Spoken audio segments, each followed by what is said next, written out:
বৃষ্টি ভেজা দিনে পাকোড়া, পেঁয়াজি, চপ আর নয়, এইভাবে তৈরি করুন মুখরোচক রেসিপি। খুব সহজ আর চটজলদি তৈরি হয়। একবার বানিয়ে খেলে বারে বারে বানিয়ে খাবেন। এই মুখরোচক রেসিপিকে আপনি বৃষ্টি ভেজা দিনে খাবেন তেমন নয়, যে কোনো দিনও খেতে পারেন। দেখুন দেখতে কতটা লোভনীয় লাগছে, তেমনই ক্রিস্পিও হয়েছে। তবে চলুন এই হেলদি মুখরোচক রেসিপিকে আমি কি দিয়ে তৈরি করেছি ভিডিওটা স্কিপ না করে পুরোটা দেখবেন। যদি ভালো লেগে থাকে লাইক কমেন্ট করবেন। নমস্কার, আমি মঞ্জুস কিচেনে আপনাদের সকলকে স্বাগতম।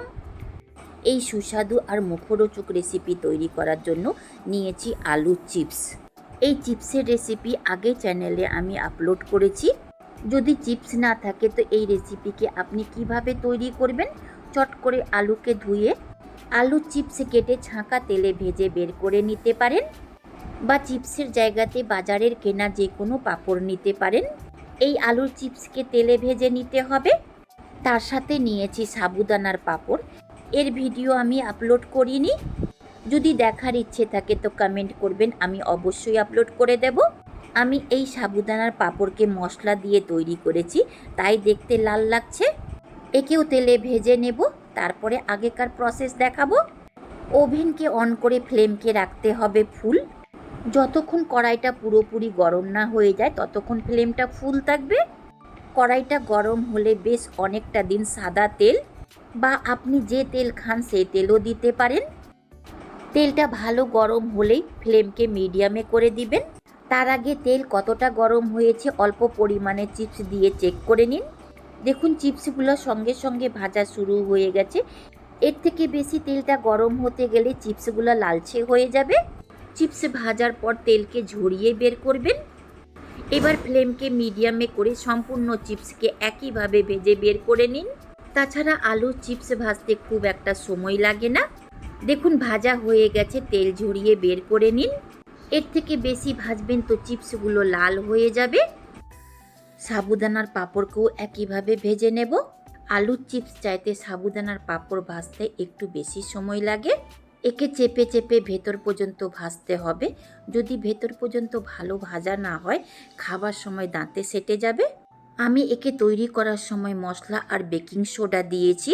বেকিং সোডা দেওয়া পাঁপড় ডাইজেস্টে একটুকু ক্ষতি করবে না। একইভাবে সম্পূর্ণ পাঁপড়কে ভেজে তেল ঝরিয়ে বের করে নিতে হবে। দেখেই বোঝা যাচ্ছে পাঁপড়টা একদম মুচমুচে হওয়া পর্যন্ত ভাজা হয়েছে। এই তেলেই ভেজে নেব হাফ কাপ চিনেবাদাম। এর পরিমাণটা আপনি কম বেশি করতে পারেন।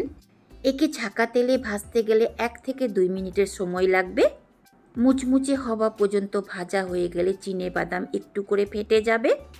দেখুন একটু করে ফেটে গেছে চিনেবাদামগুলো। একে বের করে একটা ছাকনার উপরে রাখবো, যার ফলে এর সম্পূর্ণ তেল বেরিয়ে যাবে। একে বের করবার আগে একটা বাদাম বের করে খেয়ে দেখে নিন মুচমুচে হওয়া পর্যন্ত ভাজা হয়েছে কিনা। ভালো মুচমুচে হওয়া পর্যন্ত ভাজা হয়ে গেলে তেল ঝরিয়ে বের করে নিন। এই তেলেই মুচমুচে হওয়া পর্যন্ত ভেজে নেব কারি পাতা।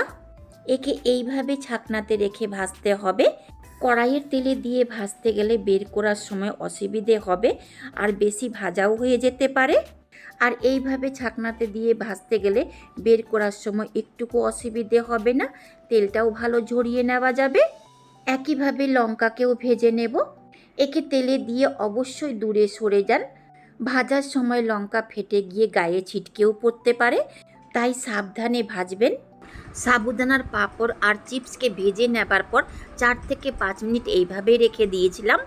বৃষ্টি ভেজা দিনেও একটুকু সেতিয়ে যায়নি। আলুর চিপসটাও মুচমুচে হওয়া পর্যন্ত ভাজা হয়েছে। পাঁপড় আর চিপস দুটোকেই গুঁড়ো করে দেখিয়ে দিলাম। পাঁপড় আর চিপসকে মুখরোচক রেসিপি তৈরি করার জন্য নিতে হবে একটা যে কোনো বড় পাত্র। প্রথমে আলুর চিপসকে ভেঙে মিক্সিং বলে দেব। গুঁড়ো করে ভাঙবেন না, আধ ভাঙা করে ভাঙলেই হবে। দেখুন আলুর চিপসকে এই রকম আধ ভাঙা করে ভেঙে নিতে হবে। একইভাবে সাবুদানার পাঁপড়কেও আধ ভাঙা করে ভেঙে নেব। আপনি যদি সাবুদানার পাঁপড় না দিতে চান তো অন্য কোনো পাঁপড় দিলেও হবে। তাছাড়া এর মধ্যে আরও কয়েক রকমের পাঁপড় দিতে পারেন। ওপর থেকে দেব ভেজে নেওয়া চিনেবাদাম। আমি একে তেলে ভেজেছি, আপনি শুকনো খোলাতেও ভেজে নিতে পারেন। গার্নিশিংয়ের জন্য অল্প পরিমাণে বাঁচিয়ে নিন। এর মধ্যে দিন ঝুরি ভাজা বা ঝালসেও ভাজা, দিন উপর থেকে ভেজে নেওয়া হাফ টিস্পুন লঙ্কা পাউডার। ঝালটা আপনি নিজের স্বাদ মতো দেবেন। দেব এর মধ্যে হাফ টিস্পুন ভেজে নেওয়া জিরা পাউডার আর 1/4 টিস্পুন চাট মশলা। চাট মশলা অবশ্যই দেবেন, এর স্বাদ দ্বিগুণ বেড়ে যাবে। তার ওপর থেকে দিন ভেজে নেওয়া কারি পাতা। একে হাত দিয়ে মেশাবেন না, পাঁপড় চিপস ভেঙে যেতে পারে। এইভাবে টস করে মেশান আর একটু সময় নিয়ে মেশান যেন মশলার সাথে পাঁপড় চিপস ভালো করে মিশে যেতে পারে। এর আওয়াজটা শুনতে পাচ্ছেন কতটা ক্রিস্পি হয়েছে। যদি আপনার পাঁপড় আর চিপসের মধ্যে নুনের পরিমাণটা কম থাকে তো বিট নুন দিতে পারেন। যদি নুনের মাত্রা ঠিকঠাক থাকে তো অল্প পরিমাণেও নুন ব্যবহার করবেন না, যেহেতু এর মধ্যে চাট মশলা ব্যবহার করেছি আর চাট মশলার মধ্যে বিট নুন থাকে। ওপর থেকে অল্প পরিমাণে সাজিয়ে দেব চিনেবাদাম, ঝুরি ভাজা আর কারি পাতা দিয়ে। শুধু খাবার জন্য মুখরোচক নয়, দেখতেও যেন সুন্দর লাগে। ওপর থেকে ভেজে নেওয়া কাঁচা লঙ্কা দিয়ে পরিবেশন করুন। তৈরি হয়ে গেল পাঁপড় চিপসের মুখরোচক রেসিপি। আপনি এই মিক্সারকে ভাতের সঙ্গে আর চায়ের সঙ্গে খেতে পারেন। তাছাড়া একে আপনি শুধু মুখেও খেতে পারেন। খিদে না থাকলে কখনো কখনো ইচ্ছে হয় কিছু খেতে, সেই সময় আপনি এই মিক্সারকে খেতে পারেন। দারুণ টেস্টি স্ন্যাক্স হয়, একবার বানিয়ে রাখুন, শেষ হতে মিনিট লাগবে না।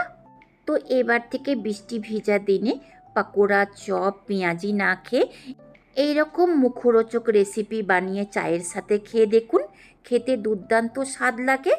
এই টি টাইম মিক্সার বা স্ন্যাককে বোয়াম বা কৌটাতে ভরে স্টোর করেও রাখতে পারেন। দেখলেন তো কত সহজ আর মুখরোচক রেসিপি। যদি পছন্দ হয়ে থাকে লাইক, শেয়ার, সাবস্ক্রাইব, কমেন্ট করতে ভুলবেন না। শেষ পর্যন্ত দেখার জন্য অনেক অনেক ধন্যবাদ।